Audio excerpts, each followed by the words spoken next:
जिस वेशधारी में ये गुण हो उसे ही संत कहते हैं। उसकी वाणी से केवल भगवत यश ही निकलता है। जब चार के बीच में बैठेगा तो भगवत चर्चा, ये पहली पहचान संत की। भगवान नारायण लक्ष्मी जी सहित समस्त पार्षदों को पहचान बताए हैं कि मेरे भक्त की सबसे पहली पहचान है कि वो जब बात करेगा तो मेरा नाम निकलेगा, मेरी बात निकलेगी।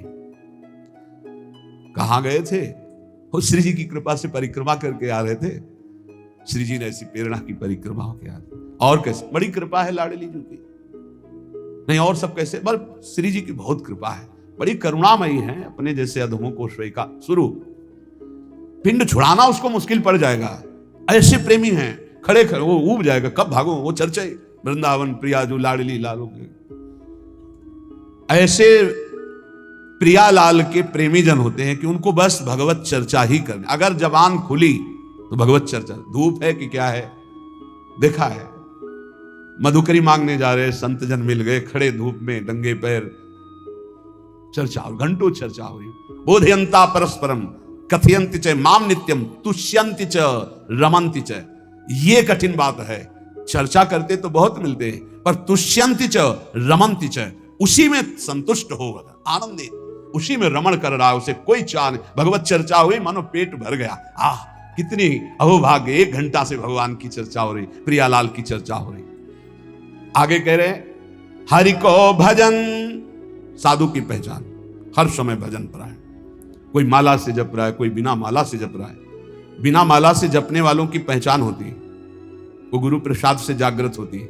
एक दृष्टि में पता चल जाएगा ये बहिर्मुख है या अंतर्मुख होकर नाम जप कर रहा है। जहां एक दृष्टि गई तो पता चल जाता है। अंतर्मुख का एक अलग होता है, वो एक कुछ अलग चेहरा हो, चाहे जितना वो छुपाना चाहे नहीं छुपा सकता।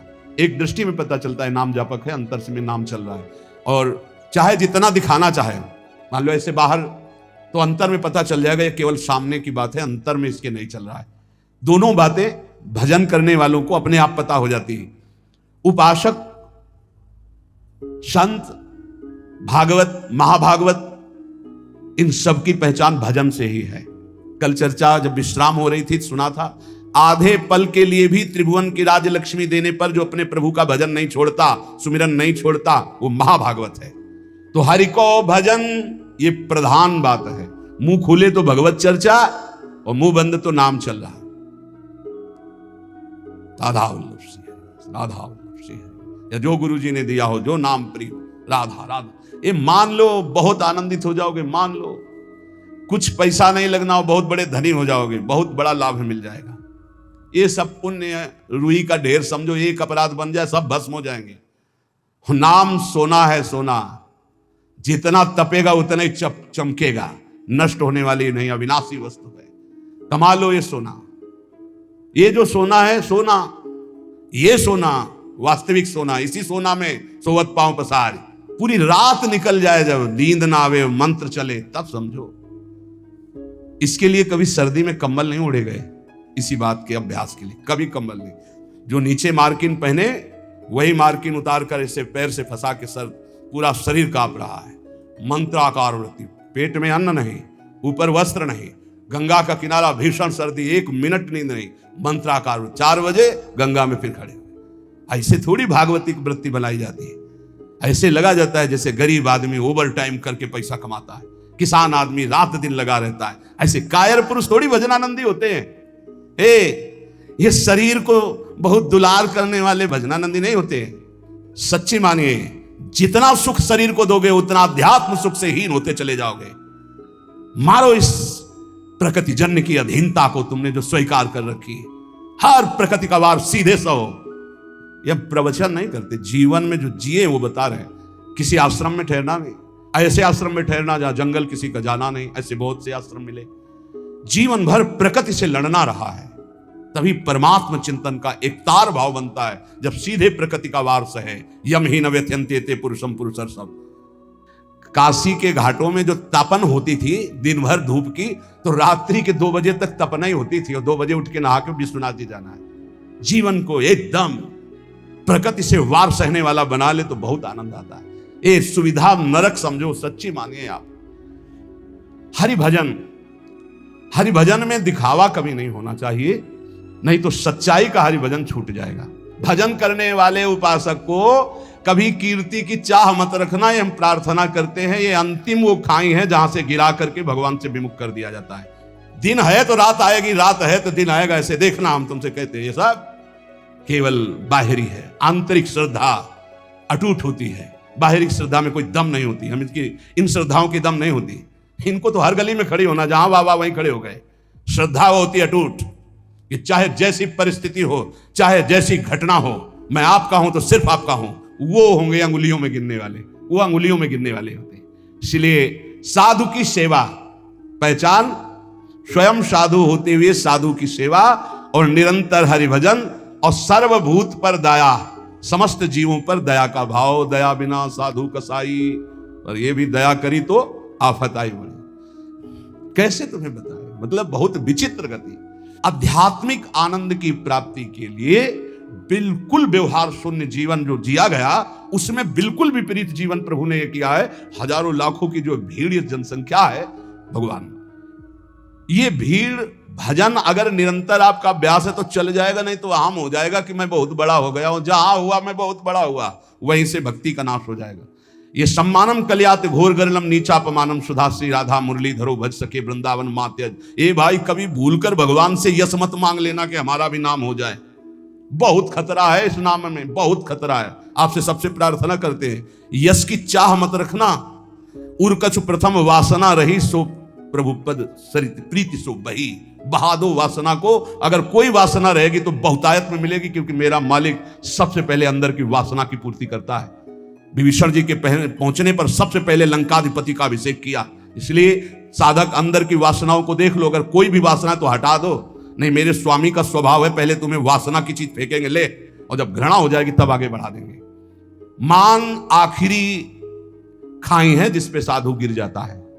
इसीलिए सबसे पहले सिद्धावस्था की सीढ़ी पे निर्माण लिखा है। निर्माण अमोहा जित संग दोषा।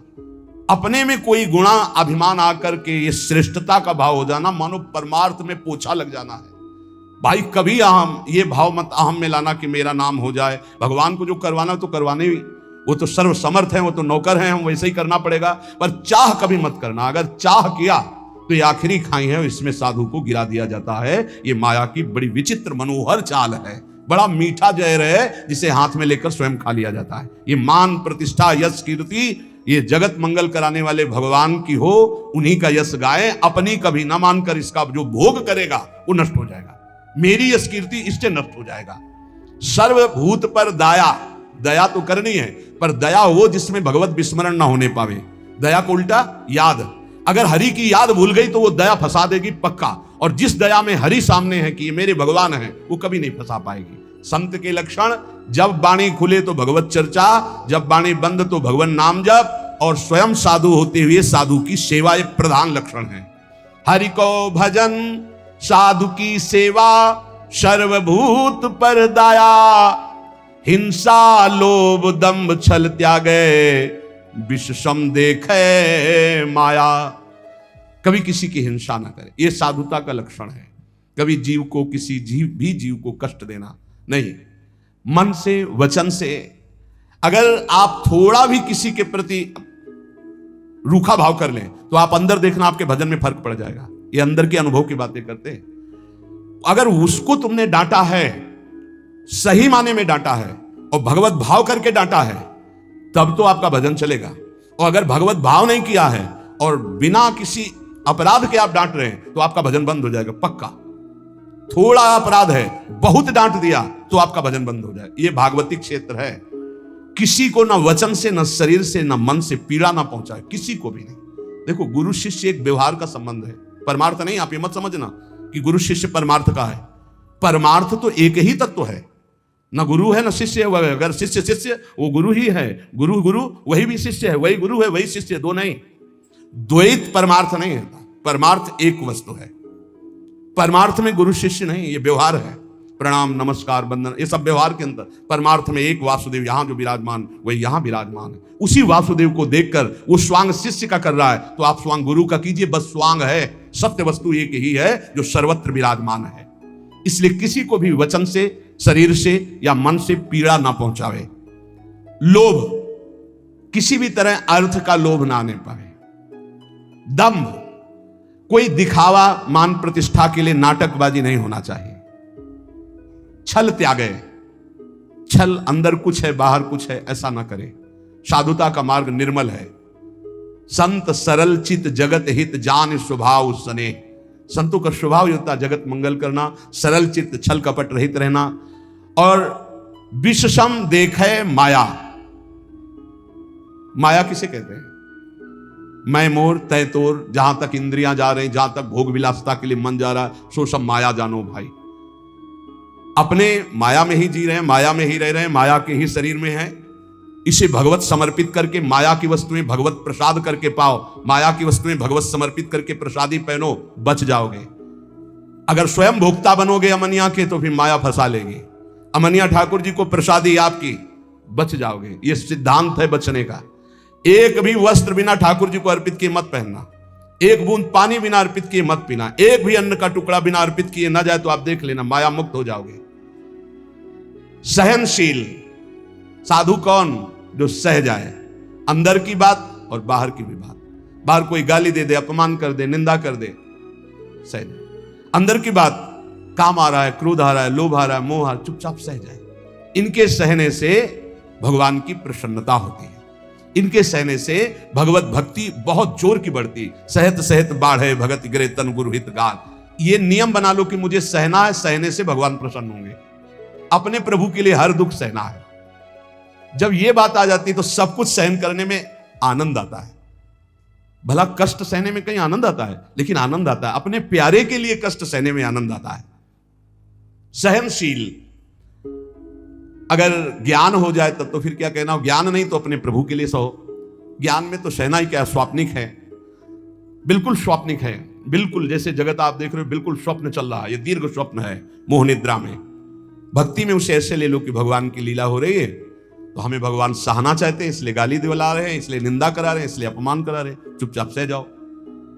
आशय उदार, आशय उदार होना चाहिए। आशय हमारा सांसारिक नहीं होना चाहिए। आशय क्या है? भगवत प्राप्ति। भगवत प्राप्ति के लिए हमें हर बात सहनी है। धीरज, धैर्यवान। भगवत प्राप्ति अगर आशय नहीं, लक्ष्य नहीं तो आप सह नहीं सकते, पक्का समझ लेना। भगवत प्राप्ति के लिए सह सकते हो। भगवान की बड़ी विचित्र लीला, बड़े बड़े सिद्धों को पिटवाया है और पुजवाया है, दोनों काम करते हैं वो। पुजवाना भी वाह वाह और पिटवाना भी, ये दोनों काम साथ उनके चलते रहते हैं। अगर ऊपर से कुम्हार पीटता है मटकी को तो अंदर से हाथ दिए रहता है, ऐसे दोनों कार्य होते हैं। अब बोलो बूढ़े बाबा माधवदास जी हैं जगन्नाथपुरी में, और उनकी कौन सी परीक्षा बकाया है? साथ ले जाते हैं बाबा, रात्रि में शयन हो जाता है जगन्नाथ जी का, आते हैं बाबा चलो आज राजा के बगीचे के कटहल का, बड़ी खुशबू मार रही, पके कटहल है, तो जय जय आप सुबह हमें आदेश करें, हम राजा के पास जाएंगे, भिक्षा मांगेंगे, वो कटहल लाके आपको दे देंगे। जब राजा सुनेंगे कि आपको कटहल पसंद है तो बगीचा आपके नाम करवा। तो बाबा जो चोरी में आनंद मिलता है वो साहूकारी से मांग के थोड़ी ठीक लगेगा। बोले वैसे प्रभु चोरी क्या हो, तो आप ही का बगीचा है, आपका ही तो। बोले उपदेश मत करो, हमारे साथ चलो। बाबा को ले गए, बाउंड्री फंदवाए, ठाकुर जी झीलकर बाउंड्री सुनको, नौ किशोर ये तो आप चढ़ गए। बाबा आप ऊपर के टहल के पैर में, वो बहुत पका है। बोले अनीति मत करो जय जय, आप नौ किशोर आप चढ़ो, हम नीचे हैं। बाबा तुम चढ़ो, हम नीचे से बताते रहे। जो ही कटहल एक तोड़कर पका फेंका, उसने कहा वाह वाह बाबा बहुत। अरे बोले जय जय इतनी जोर से वाह वाह कह रहे हो कि चौकीदार सब जान जाएंगे, पिटवाओगे आप हमें। फिर दूसरा जो फिर वाह वाह, तो दरवाजा खुला, चौकीदार आए, आप तो अंतर ध्यान हो गए, पकड़े गए माधवदास। रात्रि का समय तो 10-5 डंडा होता, पर जब देखे कि कौन है तो पता चला कि तो माधवदास बाबा। तब सुबह राजा के सामने पेशगी हुई। राजा तो उतर कर साष्टांग दंडवत हुआ, अरे महाराज आप आदेश कर देते तो जितने कटहल लगे सब आपकी कुटिया भिजवा देते, आप ऐसा। बोले आप आदेश कीजिए, आप ऐसा। अरे बोले हम क्या आदेश करें, क्या तुम्हें बताएं। समझाया था कि सुबह हम राजा के यहाँ से भिक्षा मांग लाए, पर वो बोले कि ऐसे ज्यादा आनंद आएगा। तो आनंद तो हमें आया महाराज, देखो पूरे डंडा भले हुए तुम्हारे चौकीदार। मतलब क्या? बोले जगन्नाथ जी साथ थे ऐसा। अरे बड़ा अपराध बन गया। सुबह ही पूरा सब हो जाके जगन्नाथ जी को समर्पित। बड़े बड़े सिद्धों को पिटवाना अब वो कहीं भोजन मांगने नहीं जा रहे, रात दिन भजन में डूबे हुए हैं। अपना थाल अपने पार्षदों से जो भोग में लगा सजवा करके वो खूब आप दिव्य पार्षदों से गायब करवा दिया। माधवदास बाबा के पास, बाबा पा लीजिए वो प्रसाद आया जगन्नाथ जी का। हाँ अभी रख दो, फिर हम धो के रख देंगे, बाहर से लेगा। अब प्रगट पार्षदों ने देखा थाल ही गायब। अब पूरी हल्ला मच गया, जगन्नाथ जी का थाल गायब भोग का। जब माधवदास बाबा भजन से उठे, खूब प्रसाद पाया और समुद्र से धोकर अपनी झोपड़ी के ऐसे कुटिया के ऐसे किनारे, किसी ने बताया थाल तो वहां धुले मंजी रखी हुई है जगन्नाथ महाराज जी की माधवदास बाबा के पास। वहां गए तो देखा था, बोले ऐसा चोर।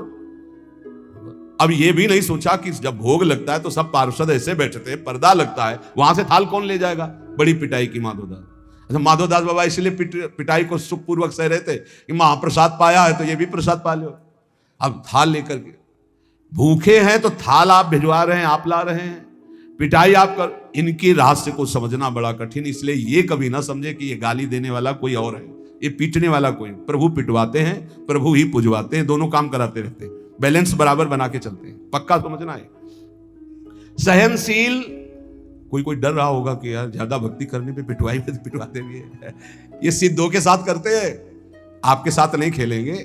बच्चों को भारी वजन उठाने को नहीं दिया जाता, अपने लोग बच्चे हैं इसलिए चिंता मत करना कि आपकी भी परीक्षा होगी। ये सिद्धों के साथ खेलते हैं। सहनशील, आशय उदार, अति धीरज सहित विवेकी, अत्यंत धैर्यवान और विवेकवान, सद असत का ज्ञान रखने वाले को विवेकी कहते हैं।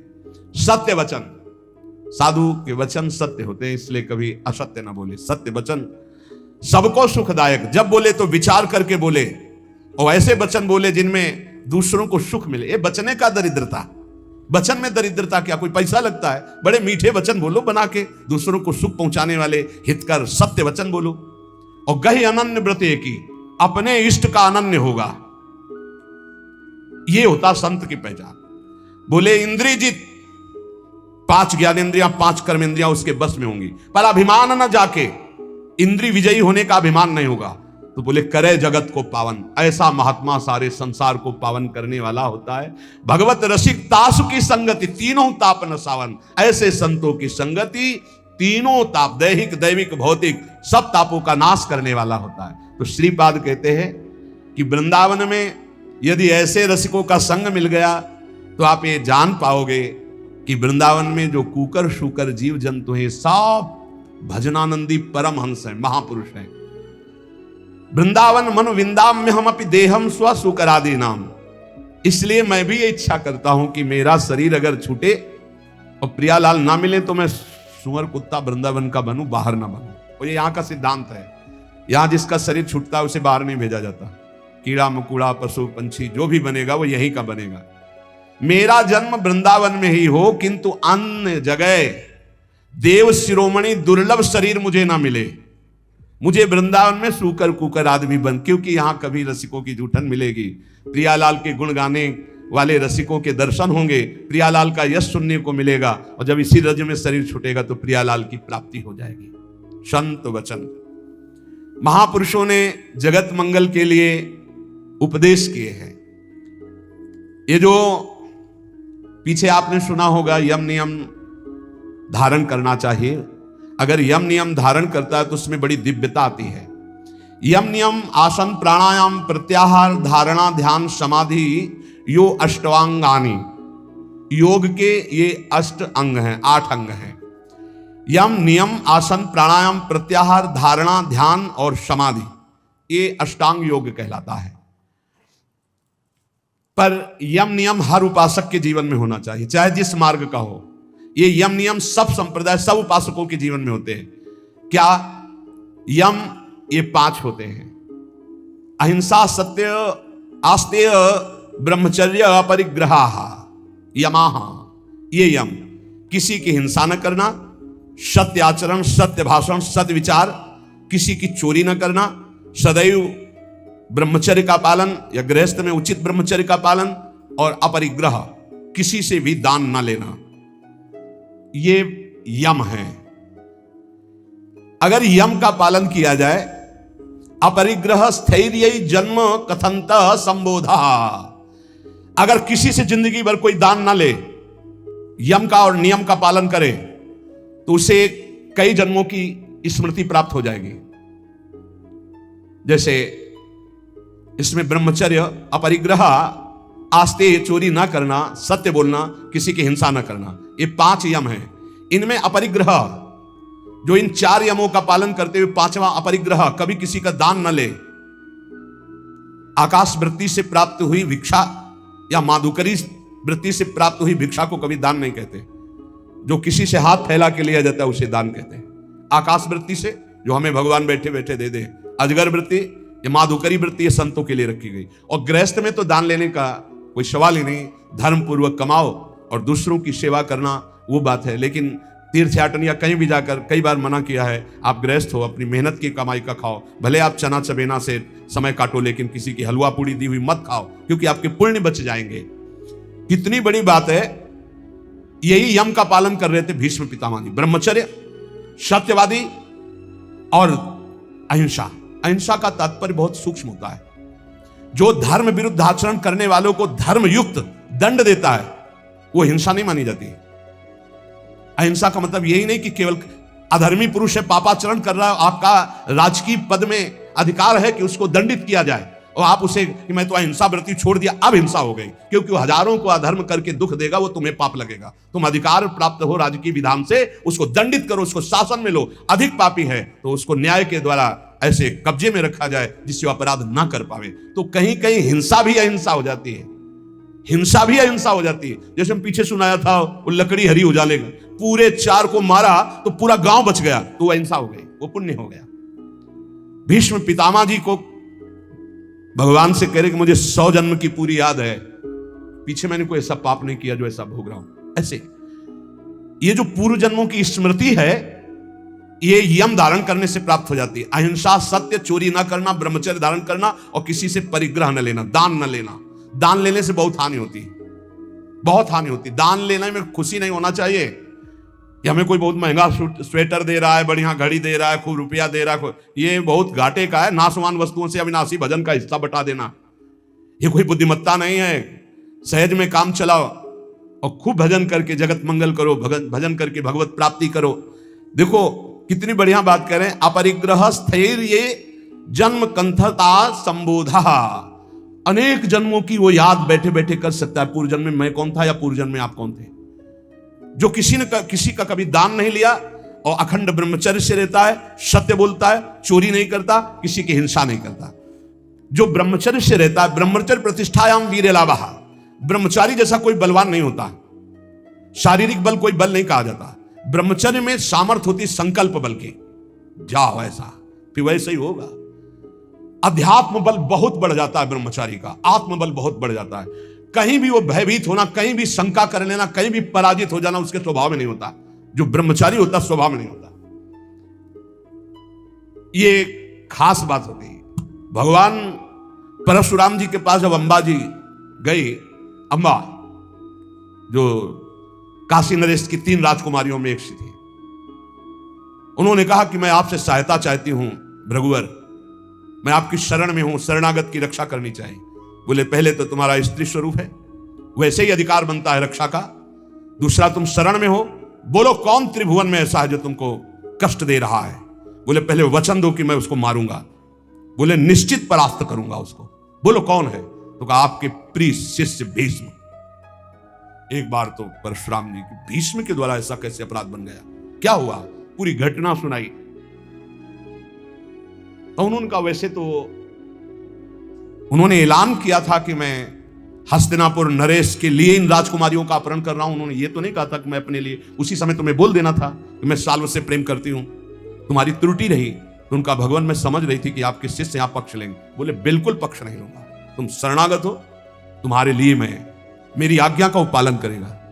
अखंड ब्रह्मचारी भीष्म जी और अखंड ब्रह्मचारी भगवान परशुराम जी, दोनों सत्य पे हैं, दोनों महान हैं, पर एक गुरु है एक शिष्य है। पर एक इच्छा का अनुमोदन कराने के लिए अपनी द्वेष वृत्ति का भगवान परशुराम जी का आश्रय लिया, इसलिए परशुराम जी कमजोर है। और सत्य का पालन करने के लिए धर्मनिष्ठ, इसलिए चेला बहुत जोरदार के हो गए। भीष्म जी बुलाया भीष्म जी को बाहर हस्तिनापुर के, अर्घपाद्य आदि लेकर गए। प्रार्थना की, परिक्रमा की, दंडवत किया। बोले मेरी आज्ञा है अम्बा को स्वीकार करो। बोले कदापि गुरुदेव नहीं, क्योंकि सब कोई जानता है सत्य के आगे कुछ नहीं, और मैं सत्य प्रतिज्ञा किया हूं कि अखंड ब्रह्मचर्य रहूंगा, जीवन में कभी संतान उत्पन्न ही नहीं करूंगा। तो उनका युद्ध यांबा, उनका युद्ध गुरुदेव से युद्ध, उन्होंने ही विविध प्रकार के दिव्यास्त्रों की शिक्षा भीष्म जी को दी थी जब गंगा जी ले गए। और गंगा जी ने और भी दिव्यास्त्र सिखाए थे जो परशुराम जी को भी पता नहीं थे। ऐसे थे, रोज युद्ध होता, पहले जाते परिक्रमा करते, साष्टांग दंडवत करते, कहते आशीर्वाद दीजिए विजयी भव का। बोले योद्धा तो मैं ही हूं, तुम्हारा विपक्ष का मैं आशीर्वाद नहीं दे सकता, पर हां बलपूर्वक युद्ध करना, बलपूर्वक युद्ध करना। आखिरी युद्ध जितना भयानक हुआ कि गंगा जी अष्टवसु सब जागृत हो गए, उपस्थित हो गए। भीष्म जी ने एक अस्त्र ऐसा चढ़ाया था जो परशुराम जी के पास काट नहीं थी, निश्चित परशुराम जी का वध हो जाता। गंगा जी आकर के पकड़ लिया और कहा नहीं नहीं, ऐसा बिल्कुल ठीक नहीं है। समस्त अष्टवसु आ गए। तो उन्होंने कहा मां ये प्रत्यंचा पे चढ़ा हुआ धनुष तभी उतरेगा जब गुरुदेव अपना रथ पीछे कर दें, अपना धनुष नीचे कर दें। तो गुरुदेव कैसे नीचे कर सकते? अष्टवसुओं ने, सब देवताओं ने कहा प्रभु आपका चेला है, अब आपको धनुष नीचे करना पड़ेगा, अगर छूट गया तो आपके पास काट नहीं है, आप अबद्ध हैं, फिर भी बद्ध हो जाएगा आपका। भीष्म जी के बाण तभी धनुष से उतरे जब वो रथ पीछे हटा, धनुष नीचे किया, कूद गए, परिक्रमा की और गुरुदेव बोले जा विजयी भव, कहते विजयी हुआ। तो सत्य, ब्रह्मचर्य, अहिंसा, अपरिग्रह बहुत बड़ी ताकत है। ब्रह्मचर्य में बहुत बड़ा बल है, उसको आज हमारी समाज समझ नहीं पा रही। यम नियम के बिना जीवन बिल्कुल पशुवत जीवन है। यहां कह रहे हैं ब्रह्मचर्य प्रतिष्ठायाम वीर लाभा, महान बल, जो चाहो आप कर सकते हो संकल्प के द्वारा। जो आपको दिव्यता किसी में दिखाई देगी वो ब्रह्मचर्य की होगी। भीषण कष्ट को भी सहने की सामर्थ्य, सर्दी गर्मी, मान अपमान, दुख सुख, लाभहान और सत्यवाद, संकल्प बिल्कुल सिद्ध होने लगता है। जिसका ब्रह्मचर्य पवित्र होता है, जो संकल्प करेगा, और संकल्प नहीं करेगा तो ब्रह्मचर्य अध्यात्म की ऊंचाई में बैठा कर उसे मुक्त कर देगा। अस्ते प्रतिष्ठायाम सर्वरत्नोपस्थानम, जिसने कभी किसी की चोरी नहीं की, जीवन में छल नहीं किया, तो इसी जन्म में उसके पास दिव्य धन, दिव्य रत्न आदि एकत्रित होने लगेंगे पक्का। विविध प्रकार के स्वर्ण आभूषण, विविध प्रकार की भोग सामग्रियां, ऐसा संयोग बनेगा, कभी चोरी नहीं की, जो इन नियमों को धारण करता है। एक एक का बहुत बड़ा प्रभाव है। अस्तेय प्रतिष्ठायाम सर्वरत्नोपस्थानम, अपने आप आकर के संपूर्ण रत्न, स्वर्ण आदि संपत्ति उसके पास एकत्रित, जो कभी जीवन में चोरी नहीं किया, जो ब्रह्मचारी है, जो अहिंसा परायण है, और जो अपरिग्रह, कभी किसी से दान नहीं लिया। वैसे भी लिखा हुआ है कि जो धर्मात्मा पुरुष धर्म से यम नियम के द्वारा चलता है, तो जैसे समुद्र में बिना बुलाए हुए सारी नदियां जाती है, ऐसे चारों तरफ से संपत्ति उसको घेरने लगती है, सुख सुविधा उसको घेरने लगती है, जो धर्म पूर्वक चलता है। सत्य प्रतिष्ठायाम क्रियाफलान आश्रयत्वम, जो सत्य बोलता है, सत्य विचार वाला है, सत्य आचरण वाला है, तो सारे फल उसका आश्रय ले लेते हैं। हर क्रिया का फल, वो जो चाहे, जैसे चाहे, जो बोलेगा, जो सोचेगा वही हो जाएगा। ऐसा है। एक इतना बड़ा बालक है, हंसी मजाक में सर्प डाला था, कोई गुस्सा होकर नहीं डाला था परीक्षित जी ने, कि पता नहीं समाधि में है या ढोंग कर रहे हैं समाधि का, ऐसे डाला और चले गए। कुछ बच्चों ने जाकर बताया श्रृंगी ऋषि, तुम्हारे पिता के गले में चक्रवर्ती सम्राट महाराज परीक्षित मरा हुआ सर्प डाल दिए। उनका ऐसी असभ्यता, इतने बड़े बालक हैं अभी, ऐसी असभ्यता, चक्रवर्ती सम्राट होता हुआ भी इन महापुरुषों की महिमा को नहीं जानता, ऐसी असभ्यता। ये समझता है यही दंड धारण करता है, देख मैं ब्रह्म ऋषि बालक हूं, इसको दंड देता हूं, आज के 7वें दिन तक्षक सर्प इसे काटेगा और मरेगा। इतने बड़े बालक हैं। जबान से निकली हुई हर बात, जब उनके पिता सुधी में आए, सांप हटा के दौड़ के आके श्रृंगी ऋषि लिपट गए। उनका रोने की क्या जरूरत है, मरा हुआ ही सर्प तो था। उनका पिताजी, ये अपमान है आपका। अपमान तो उस राजा का हुआ, वो धर्मात्मा राजा आया हुआ था, आश्रम में आया हुआ राजा अतिथि था, हमें चाहिए था हम जल पिलाते, हम उठकर अर्घ देते, पर मैं बाह्य था ही नहीं, बाह्य दशा में, समाधि दशा में अंतर था। वैसे तो अपराध मेरा ही बना कि राजा धर्मात्मा आया और मैंने स्वागत नहीं। बोले प्रभु हमने तो उसको दंड दे दिया, क्या 7 दिन में तक्षक डसेगा। इतने बड़े धर्मात्मा राजा को ऐसा शाप, मतलब पिता की भी सामर्थ्य नहीं कि उसे नष्ट कर सके। बोले शाप तो अमोघ है तेरा, क्योंकि तू ब्रह्म ऋषि बालक है। कुछ ऋषियों को भेजा, जाओ परीक्षित को बता दो तुम्हारा 7 दिन में जो कुछ कल्याण करने का उपाय कर लो, नहीं 7वें दिन तक्षक काटेगा और निश्चित काटेगा, और तुम्हारी मृत्यु हो जाएगी। ये है सत्य में स्थित रहना। सत्य प्रतिष्ठायाम क्रिया फलाश्रयत्वम, जो बोले जैसा सोचे वैसा ही हो जाए। अब आज सत्य नहीं जबान में झूठा है तो सब पूरा जीवन ही झूठा है। अहिंसा प्रतिष्ठायाम तत्सन्निधौ वैर त्यागः, जो कभी किसी को दंड नहीं देता शारीरिक मानसिक वाचिक, तो सांप हो बिच्छू हो हिंसक कोई भी जीव हो या कोई दुष्ट हो उसके सामने आके घुटने टेक देगा, वैर नहीं रहेगा। ये अहिंसा का उसके ऊपर प्रभाव होगा। फिर शौच संतोष तपा स्वाध्याय ईश्वर प्रणिधानानि नियमाः, शौच संतोष तपस्या स्वाध्याय ईश्वर शरणागति, ये 5 नियम है। यम नियम जिसके अंदर सब सुख संपत्ति आ जाएगी, लेकिन यम नियम छोड़ करके मनमानी आचरण करने वाले सब दुख विपत्ति आ जाएगी। सो है, देख लो यम नियम कौन धारण कर रहा है, जानते नहीं कि यम नियम है क्या, क्योंकि जानने के लिए शास्त्र स्वाध्याय संत संग चाहिए, वो तो बड़े भाग्य से मिलता है। 5 यम जिनका फल सुन चुके। यम अहिंसा सत्य अस्ते ब्रह्मचर्य परिग्रह, नियम शौच, शौच शरीर को पवित्र रखना, वस्त्र पवित्र रखना, ये इनका बहुत बड़ा प्रभाव है। इसको ऐसा ना समझा जाए कि खिलवाड़ है। अगर शौचाचार का नियम आप पालन करते हैं तो शौचा स्वांग जुगुप्सा परई रसंसर्ग, इसका फल होगा कि शरीर से आपको वैराग्य हो जाएगा, अपने शरीर से, और काम भोग भोगने की इच्छा का नाश हो जाएगा। जितना अपवित्र शरीर रहता है उतना ही कामी पुरुष होता है वो, ध्यान रखना। जो दूसरे के शरीरों का स्पर्श नहीं करता, अपने शरीर को पवित्र रखता है, वस्त्र पवित्र, शौचाचार का नियम, तो उसको शरीर संसर्ग की इच्छा का नाश हो जाएगा, काम भोग की इच्छा का नाश हो जाएगा। बड़ा प्रभाव है इन यम नियमों का। शौचाचारत जुगुप्सया, अपने शरीर से उसे वैराग्य हो जाएगा, घृणा हो जाएगी, शरीर राग नष्ट हो जाएगा। और परैर संसर्ग, दूसरे शरीर का संसर्ग करने की इच्छा का नाश हो जाएगा, काम वासना नहीं रहेगी, जो पवित्र शरीर और वस्त्र रखता है। संतोष, संतोष ये बहुत बड़ी अंतःकरण की उपलब्धि है। सुख, संतोष, समस्त कामनाएं नष्ट हो जाती है। बिन संतोष न काम न साही, अछत काम सुख सपने उनाई। संतोष सबसे बड़ा धन है। जिसके पास संतोष रूपी धन है उससे बड़ा कोई धनी नहीं। और संतोष तभी होता है जब भगवत शरणागति होती। मेरे प्रभु है ना, आज कुछ नहीं है लेकिन मेरे प्रभु हैं। जिस दिन प्रभु चाहेंगे तो एक पलक झपकते अनंत ब्रह्मांड रच दिए, मेरे लिए सुविधा भेजना उनके लिए कौन सी कठिन बात है, ऐसा विश्वास रहता है। संतोष, मन प्रसन्न रहता है। संतोष, चित्र एकाग्र रहता है। संतोष, इंद्रियां बस में रहती है। संतोष, भगवत साक्षात्कार करा देता है। इतने गुण हैं संतोष में। संतोष धारण करे, जैसी परिस्थिति जोई जोई प्यारो करे सोई मुहि भावे। शौच, संतोष और तपहा। तप कहते हैं कायेंद्रिय सिद्धि रसुद्धि क्षयात तपसहा।